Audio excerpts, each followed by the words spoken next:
चिड़िया को उसके पति ने घर से बाहर निकाल दिया था क्योंकि वह कभी माँ नहीं बन सकती थी, इसलिए उसके पति ने उसे छोड़ दिया था। रानी चिड़िया अकेली एक छोटे से घर में रहा करती थी। एक दिन की बात है, रानी चिड़िया अपने घर में सफाई कर रही थी। तभी उसे उसके घर के बाहर से कुछ आवाज आई। दरवाजा खोलो, कोई है, दरवाजा खोलो। रानी चिड़िया घर के बाहर निकलती है तो उसने देखा एक चिड़िया अपनी 3 बेटियों के साथ घर के बाहर खड़ी थी। अरे बहन, आपके सर में तो चोट लगी है, आप घर के अंदर आइए। सभी घर के अंदर आ जाते हैं। बहन, आप कहाँ से आए हो और ये आपके सर पर चोट कैसी लगी है? बहन, मेरा नाम है, मैं पास के जंगल में रहती हूँ और ये चोट कुछ लालची पक्षियों की वजह से लगी है।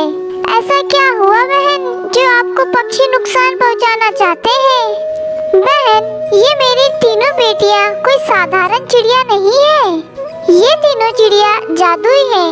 ये जादू से जमीन पर किसी भी फल और सब्जियों के पेड़ उगा सकती हैं। इसी बात की जानकारी कुछ लालची पक्षियों को पड़ गई थी। उन्हीं से बचते बचाते मुझे ये चोट लग गई है बहन, आप थोड़ी देर रुकिए, मैं वैद्य उल्लू को बुलाकर लाती हूँ। नहीं नहीं बहन, आप कहीं मत जाइए, बहुत देर हो गई है। बहन, सिर्फ आप मुझसे एक वादा कीजिए कि आप मेरी बेटियों का ख्याल रखोगे और उन्हें अपनी बेटियों की तरह प्यार करोगी। इतना कहते ही चिड़िया की मृत्यु हो जाती है।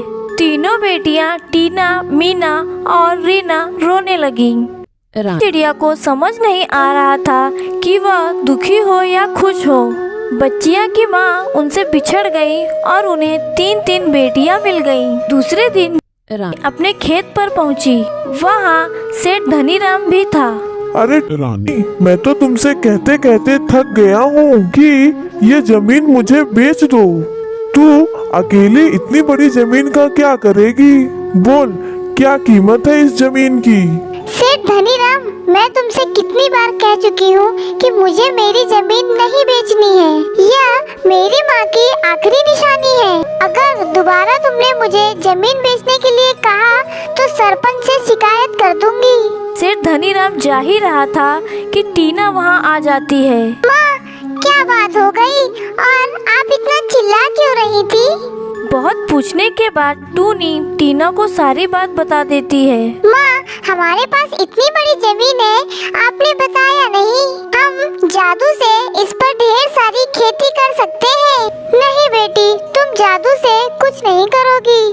कहीं जंगल वालों को पता चल गया तो वो तुम्हें नुकसान पहुंचा सकते हैं। रात के अंधेरे में तीनों बहनें खेत पर पहुंचती हैं। तीनों बहनें अपने अपने जादुई शक्तियों से पेड़ उगाने में लग जाती हैं। टीना ने जमीन को छुआ तो वहाँ एक सेब का पेड़ तैयार हो गया। मीना ने जब जमीन को छुआ तो वहाँ एक ऐसा पेड़ तैयार हुआ जिस पर अलग अलग प्रकार की सब्जियाँ लगी थी।